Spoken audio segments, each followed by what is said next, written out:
극우 유튜브를 보고 음모론이나 뿌리던 윤석열이 결국 모든 사태에 대한 책임을 져야 할 상황이 되었습니다. 윤석열에게 이 상황을 타개할 능력이 있기나 할까요? 대통령실은 끝까지 자신들은 관련 없다고 변명을 했음에도 재판부는 청와대를 버리고 용산으로 이전한 윤석열에게 이태원 대참사의 책임이 분명 존재한다는 판결을 내렸습니다. 심지어 이에 따른 실무자들의 유죄까지 선고되었는데요. 이태원 참사 국가기관의 책임을 묻는 첫 재판에서 판사들은 이임재 전 서울 용산경찰서장을 유죄로 인정하고 실형을 선고하는 모습을 보여줬고, 이뿐만 아니라 이임재 전 서장이 주장한 대통령실 용산 이전에 따른 윤석열 정권의 책임을 인정한다는 내용까지 담았습니다. 재판부는 이태원 일대 경사진 좁은 골목길에 수많은 군중이 밀집되어 보행자들이 한 방향으로 쏠리거나 넘어지며 서로 압박해 생명신체 등의 심각한 피해가 발생할 위험성이 있음을 예견하였거나 예견할 수 있었다라며 용산경찰서가 소홀한 대처로 책임이 있다고 인정함과 동시에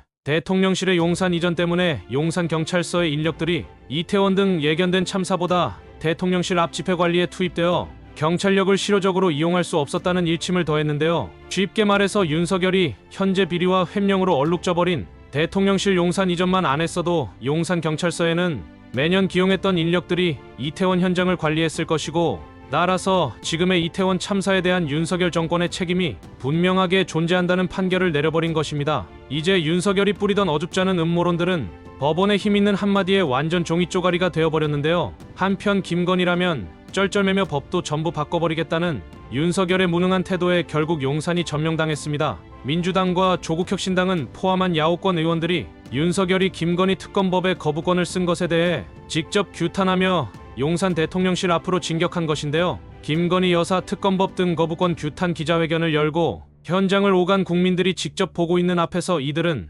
윤석열이 휘두르고 있는 거부권이 얼마나 잘못된 것인지, 헌법에서 명시한 국회의 권한은 물론 이들을 뽑은 국민들의 권리를 어떻게 무시하고 있는 것인지 일침했죠. 박찬대 민주당 원내대표는 도이치모터스 주가 조작, 양평고속도로 특혜게이트 순직해병 수사외압, 총선 공천 개입 의혹 등 구린내가 진동하는 모든 의혹의 한가운데에 김건희 여사가 있다. 최순실 뺨치는 국정농단의 진원지인 김 여사의 의혹에 대해 특검을 즉각 실시해야 한다라고 규탄의 목소리를 높였고, 황운하 조국혁신당 원내대표도 이런 사안에 대해 거부권을 행사하면 대통령과 심각한 이해 충돌이 발생하게 되고 헌법이 규정한 거부권의 내재적 한계를 명확히 일탈한 것이다 라며 윤석열이 제대로 이해도 못한 헌법을 설명했는데요. 박은정 조국혁신당 의원은 같은 때 국회 기자회견에서 윤 대통령의 거부권 행사는 국회의 입법권을 침해한 행위다. 국회 의결을 거쳐 제22대 국회의 이름으로 권한쟁의 심판 청구를 하겠다라며 윤석열이 휘두른 거부권이